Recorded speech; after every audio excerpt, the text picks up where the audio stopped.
Moshe Rabbeinu says to Klal Yisrael, Shiches lo bon of mumam.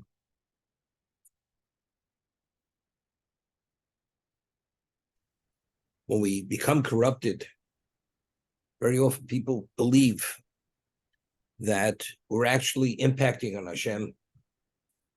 The consequence is we're rebellious.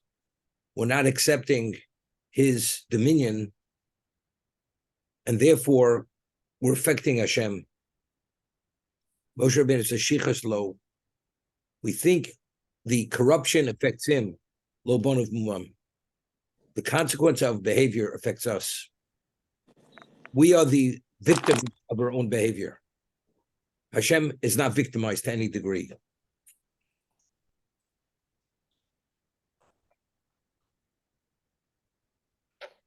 You're a twisted, perverted generation. We'll see Rashi. Shiches lo. What are they? The consequences of your behavior have no effect on him. Bon of mumam, bon of hoyu.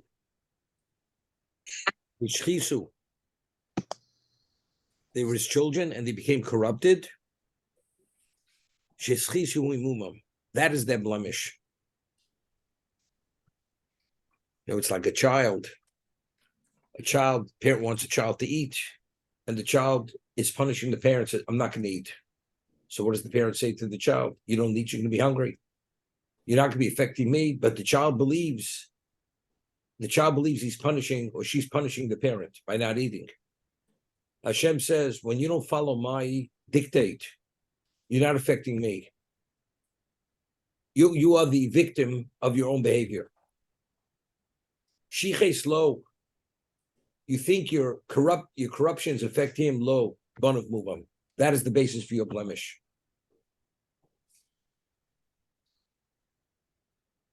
The Medrash and the Ramchal elucidates this concept. You know, God does not create evil. The Gemara tells us in Shabbos, Kol habol tahir Messiah knows so. If you want to purify yourself, Hashem will assist you to purify yourself. Habol letami poselo. If you want to contaminate yourself, Hashem just opens the door. There's no participation on God's part. Meaning, to be able to advance spiritually, you need divine assistance. And he will help you. But if a person wants to be corrupted, God just opens the door and says, you're welcome to walk off the gangplank. God is not involved in pushing the person off. That's one's own initiative, why the person does the wrong thing. And the person, as a result of doing the wrong thing, he creates a what? He creates a deficiency within himself. That deficiency has nothing to do with God. By you choosing to detach yourself and cross certain lines, you created that own deficiency. It's not that God now says, you're going to be punished. Now, let's understand, what is punishment? We discussed this many times. We had said that the Ramak, Ramoshe Gurdiviro, in his work, Tomad Dvar explains, when we speak about the Yud Gimel Midas HaRachmin, no say Ovon V'Fesha Chato. God carries Ovon V'Fesha, the deliberate, the defiant, and the inadvertent sin. What does it mean God carries it? So he cites the story in the Torah by Cain, that after Cain kills Hevel, kills his brother, and Hashem says to Cain, where's your brother? He says, Hashem, Ochi Adochi, am I my brother's keeper? So Hashem says to Cain, Kol achicha tzokin adama. The bloods of your brother are calling from the earth. Why bloods in the plural? Because all the generations that could have descended from your brother, all those generations are not going to be. Because you killed your brother, therefore the future will not be.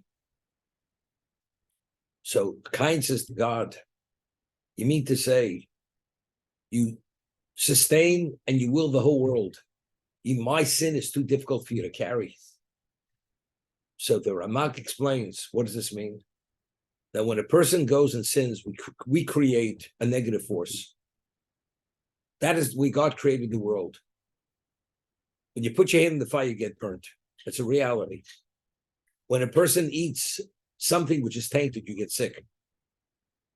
Especially if the body doesn't have the ability to what? To fight whatever that bacteria is within the food.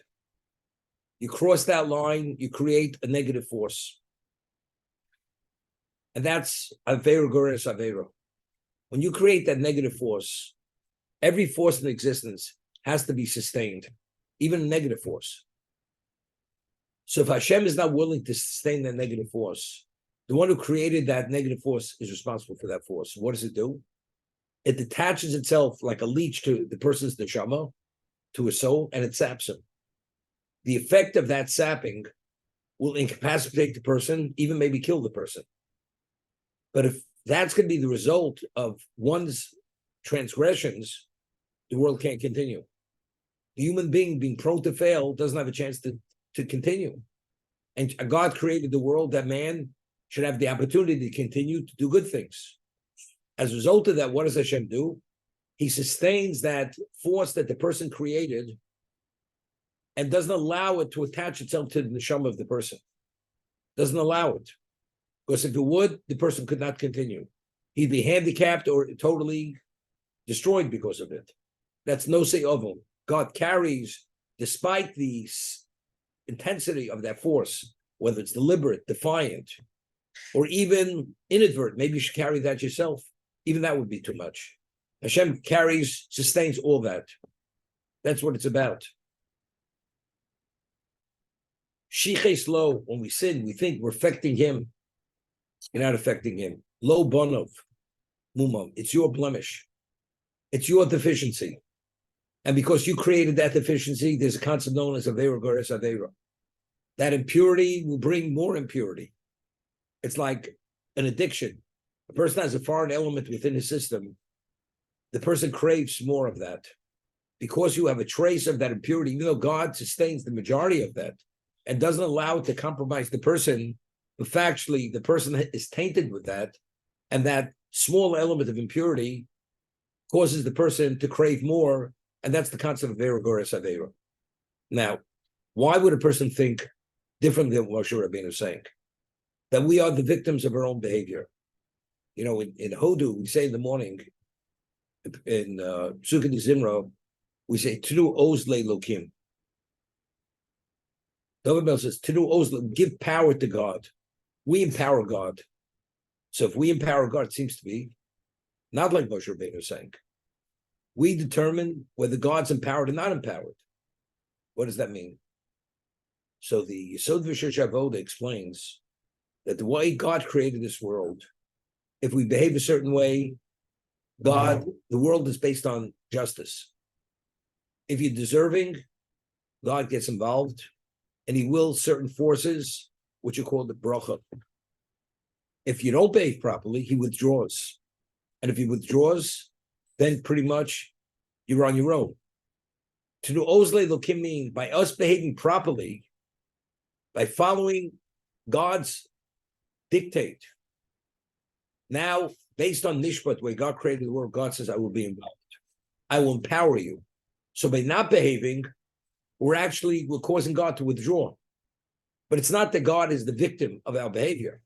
We're the victims of our own behavior, except the way the system works, whether it rises or falls, it's all based upon our opinion, upon our behavior. That's Tenu Ozle Lokim. So Moshe Rabbeinu says, Shiches lo, you think you're corrupt, your corruption affects him, you make a big mistake. Lo bon of mumam. It's the blemish of the children themselves. You're hurting yourselves. Bon of mumam, Rashi.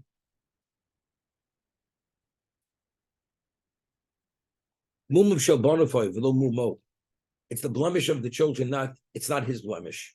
Dor kikesh, okum umuuko. Kamo ves hayishori yakshu. Mean you're all twisted, you're perverted. Ubaloshim nishna chulda shineo akumos akushos. Gemara says that a weasel, its teeth are crooked and bent. They're bent inward. Gemara tells us that when a weasel bites, Normally, an animal's teeth are vertical. So when they bite, you open the jaw of the animal, the teeth come out.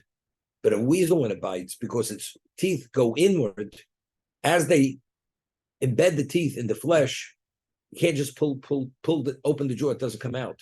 Because the teeth go inward, are embedded in the flesh on the inward direction. They're not straight. They're crooked. You're distorting, you're perverting. You're perverted. Somebody sees something through a distorted lens. People, they believe they see something correct. A person used to go into one of these houses, to a circus, and you go into that, whatever the house is called, and you have mirrors. And you look in the mirror. You look like you're 20 feet tall, and you're 20 feet wide. Everything is a distortion. That's what it is.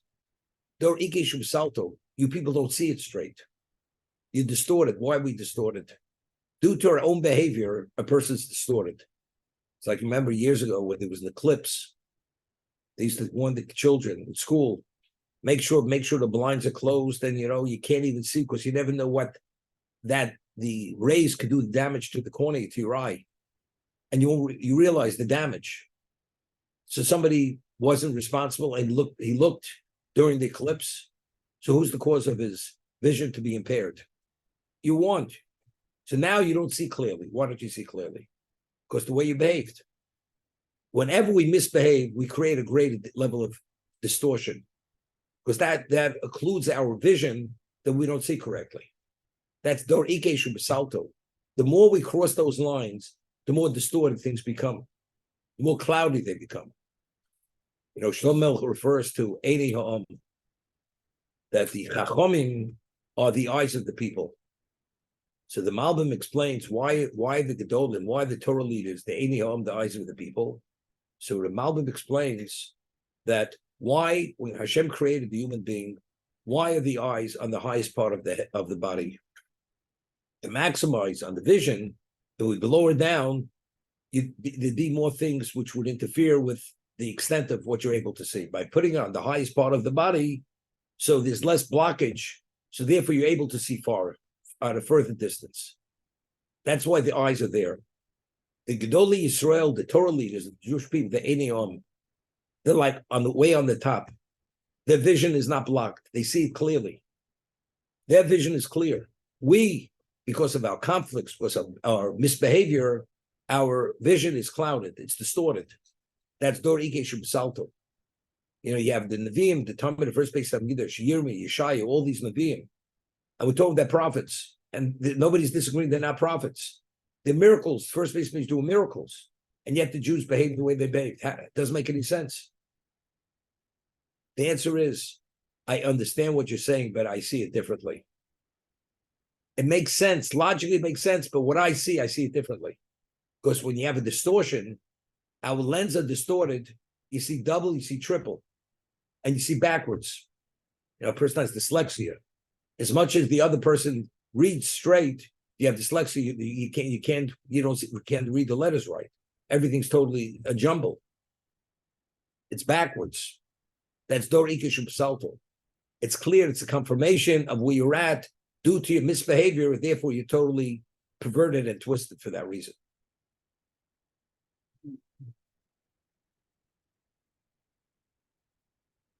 I mean, not talking about politics. Today's day and age, what's going on today in the world, in the United States, we had values, we had morals, we had ethics, we had a country that was thriving at every level. And people are destroying something has great value and is beneficial, protects us. We have the means, everything, and destroying everything. Doesn't make any sense. Well, in their minds, it makes sense. But if you're rational, it does make sense. If your lens is clear, these people, it's what? It's suicide. It's everything to destroy yourself. But they don't see it that way. How do you not see it that way? Could you explain to a blind person that what light is? He doesn't have the ability to see. Everything is dark, blackened out, and they see nothing. And therefore, everything, they're groping in the dark.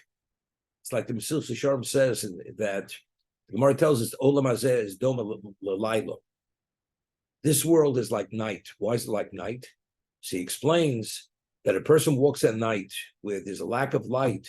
You see something at a distance. It looks like a tree. You get close, you see it's a human being. You see a pillar, and you think it's one thing. You get close, you see it's something else. Because there's a lack of light, everything is seen as it's something which is distorted. Because of the physicality of the world and conflicts of interest, which everyone has, due to those conflicts, we see things in a distorted. It's like at nighttime.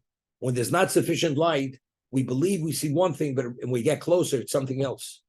The question is, do you ever get close enough to notice that it's not what you thought it wasn't? And that's how the Mesilas Yesharim explains, Olam Hazeh is Doma L'Layla. The physical world is like the night. At night, everything's a distortion. But if you have night glasses, night goggles, that despite the darkness, you see. And that's Ner Mitzvah Torah Or. The Torah itself is the antidote to the Yetzer Hara, Barasi Yetzer Barasi Torah Tavlin. That is the antidote. Despite the darkness, despite the conflicts, this allows the person to take control and see things clearly and not be distracted and be perverted or distorted due to the conflicts. That allows one to overcome his conflicts of interest. So therefore, the night becomes day. That's Ner Mitzvah, the Torah Or. The Torah is the illuminator. Nefesh Chaim, which is Rav Chaim Volozhin, the student of the Vilna Gaon, writes in his work, it's a Zohar, based on the Zohar. Whenever we sin, based on the severity of the sin could be either the sin itself, like violating Shabbos versus eating non-kosher. Violating Shabbos, it's a much more severe sin than eating non-kosher. But even when you do the wrong thing, it's also based upon what the intent is. Was it inadvertent? Was it deliberate? Was it defiant? That intensifies, even if it's a lesser sin, but if it's done with that intent, that intensifies the severity.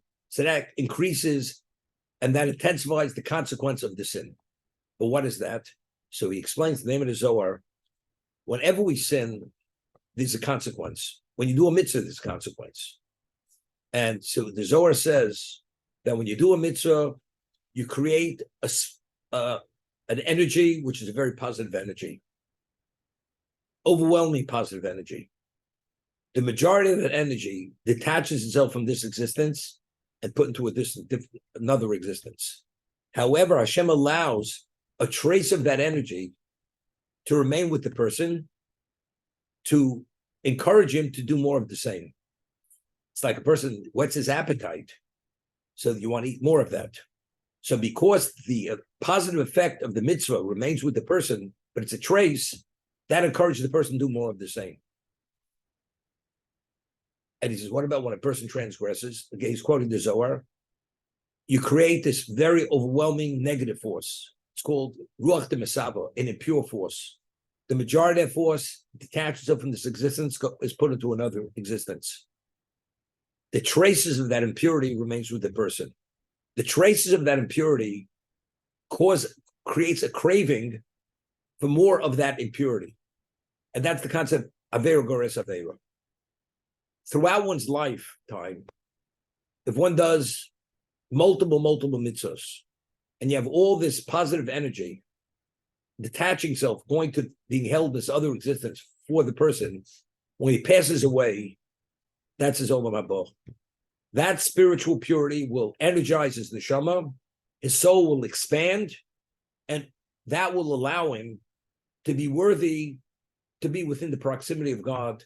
As it says, tzaddikim, it says, it's your Seber Hashem, and they sit in the rays of HaKadosh Baruch Hu. Then in the Ziv HaShechina. But on the other hand, if a person has an overwhelming level of impurity, that's one's Gehenna. So all the accumulated positive forces, that's Gan Eden. That's Yisher in the world to come. All the accumulated negative forces, that's Gehenna. What's Gehenna? All those forces, Hashem now is not going to he's not going to sustain them. You have to sustain them themselves. So all these negative forces have to be sustained because Hashem is not sustaining them. They attach themselves to the person's soul, and the level of suffering for them to be dissipated, and he explained like a leech. When the leech attaches itself to the body, it only detaches itself once it's satisfied, sucks out enough blood. It's a blood sucker. Once it takes enough blood, then it peels off. And he explains with a beautiful allegory. A person goes and commits adultery, and he fathers an illegitimate child. And the child looks exactly like the adulterer. And he goes to the communal charity and says, could you support my child? So they said, why should we support your child? He says, because you support other children. He says, yeah, but your child is illegitimate. He says, what do you mean it's illegitimate? He says, your child looks exact like you. It's a spitting image. You can't deny that this child is of an adulterous relationship. It's your mamzer, support your own mamzer. That's what they tell him. HaKadosh Baruch Hu says, you created it, you sustain it. In this world, that the world has to continue, that's no say of fesher chaton. God carries that impurity, sustains it, to give the person the chance to continue. But in the world to come, where you've had all the chances in your life, and you're no longer in a position to do any longer, to make choices, now you have to bear the brunt of whatever you created, you have to deal with what you created. That's the Zohar. So therefore, as long as we're alive, there's a trace of the impurity, that's Aveiro Gores Aveiro. Mitzvah Gores Mitzvah, there's a trace of the positive energy. As a result of that, that encourages one to do more mitzvahs. That's the concept. The Mishnah tells us that when you do a mitzvah, you create praklit echad, and you create an angel. Every mitzvah creates an angel. That angel we create reflects identically the image of that person. That's why every mitzvah we create, it's a reflection of our neshama. So there's an imprint. As we know, each person has fingerprints, which identifies the person. That angel has your image on it. So when all the, what we call the praklitim, all the advocates come at the day of judgment and speak on behalf of the person who created them, every one of them looks exactly like the person, reflects that person, whether it reflects his avos Hashem, his reverence of Hashem, or less than that. He did it, but it's done through rote. He did it shlo lishmo. Whatever it is, the person, God forbid, has sickly children. The child looks like the father, but it's a sickly child. You have a robust child, a healthy child. It looks like the father. That's the way these advocate angels look. Some are sickly, some are middle of the road, some are robust, some are phenomenal. They're bursting with energy. Every one of these angels reflect the person exactly. So a person says, it's not me, it is you. You can't deny it's you because it's a result, it's a direct derivative of what your neshama produced. So when you do tshuva, the Talmud Dvorah, he writes that every person, the Chazal tell us, a person is nichve nichposa shel chaveiro. When you come to the world to come, you're singed because of the other person's domicile. Meaning, when you come to the world to come, and you see what the other person accomplished, and you did not accomplish, there's a tremendous amount of pain because you've come to a point, it's too late. You could have been that, and you chose not to be that. Everybody stands in his own Dalet Amos, so to say. You have your own abode. What is he refers to as a dira? Everybody has their own dira. The bricks, and a person has garments, has spiritual garments. The threads, and he says it's like link armor. Link armor, every link in that armor determines how protective that armor is and how much of the body it covers. The mitzvah we do creates those garments, those spiritual garments. The threads, the fiber, the quality, the intensity, everything. That is the garment, the mitzvahs we do. And then we build a structure. That's our domicile. So all this that we create through our lifetime, through our mitzvahs, through our Torah, through our chesed, that is waiting for us. And every bit of that reflects who we are. So it'll be a big sign. lahavdil, by all dedicated Lubavitchers, even when they build a mansion, what they put on the outside of the mansion, Beis Chabad. They put up a plaque, Beis Chabad. Even their house is Beis Chabad. Everything's Beis Chabad. Every one of us, with God's help, when we come there, it'll say Avram Tzvi ben Yaakov. It won't say Spiegel. That's what it'll say. That'll be the house. It'll be a big plaque. I'm sure it'll be a door knocker, because the only person who goes in there is that person. It'll be a door Kanaka, Rabbi, a Kanaka. Yeah, there are only Kanakas in this world. In the world to come, there are no Kanakas. Yeah. I see Alan had his. It tells us in Sanhedrin, we know that Shaul and his children were killed by the Pelishtim, killed by the Philistines. Why? The reason why they were killed was because David and his band of men were fugitives. They'd been pursued by Shaul. He wanted to kill him. But Shaul believed that David was out to undermine his kingdom. And David and his band of men, they were starving to death. So they sought refuge in Novir Kohanim. It was a community called Nov. It was a city of Kohanim. And every one of the Kohanim there were qualified. They could have been a high priest. That's how special they were. And Doeg Adomi, he was the head of the Sanhedrin. He was a young man. And Hashem took him before he was 35 years old. He had such envy to David. Why was he called Doeg Adomi? He wasn't an Edomite, because he had such a level of genius, and he was the head of the Sanhedrin, that the elders of the Jewish people who were on the Sanhedrin would blush in his presence. That's how great he was. But you want to know something? David outpaced him. Every ruling David gave in Halacha, he never made a mistake. Because David was such a tzaddik, he merited to have the clarity of always seeing it right. Doeg Adomi couldn't tolerate it. And therefore, he was the sworn enemy of David. And whatever he could do to undermine David and to put salt on the wounds of Shaul, he did. So who informed Shaul that near Ir Nov Kohanim offered refuge to David and his men, provided bread and wine for them? You know who did? Doeg. So when Shaul heard it, you know what he said? Because they did that, they all deserve to be killed by the sword. And he gave his order to Avner, that's his 5-star general, wipe him out. Avner says, I will not kill them. They're innocent people.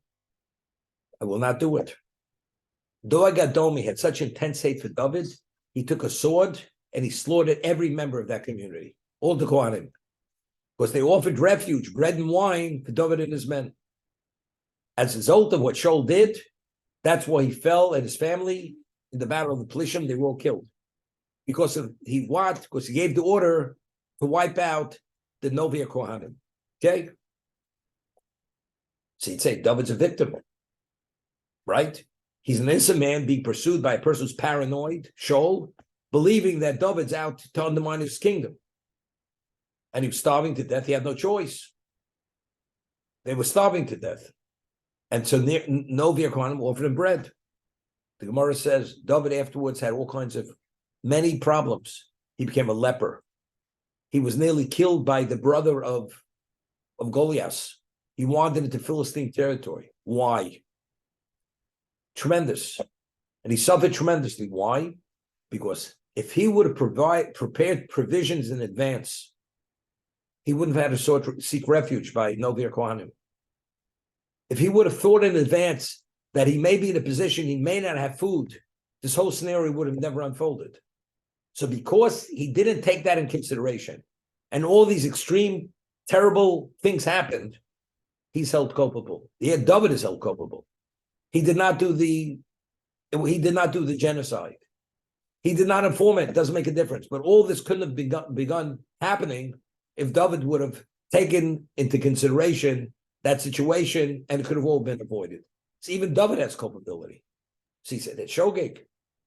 If you should have thought of it, you should have thought of it. And David, at his level, he was held accountable, and he was punished for this. I'm sorry. So Doeg ratted out the Kohanim and Nov. Is that what happened? Yes, that's what he did. That's what he did. But why did he do it? Because they harbored David, who was his Achilles heel or worse to him, because he cannot tolerate David's existence. So the Gemara says something interesting based on Hashem says to Doeg Adomi. Listen to this.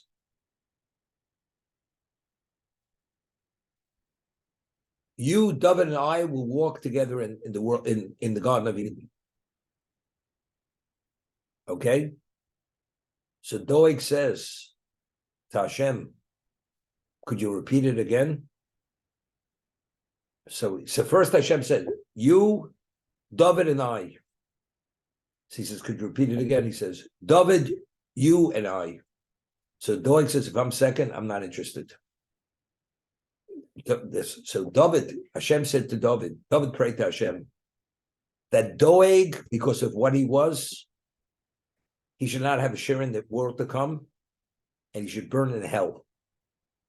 So Hashem says to David was a prophet. What about his progeny? Should he have progeny who will be admitted into the Beis Medrash to study Torah? So he says he should not have any descendant who's going to study Torah. Because if he has the son study Torah, it will bring merit to him. Because we know a child brings merit to a parent. His children should never succeed in the study of Torah.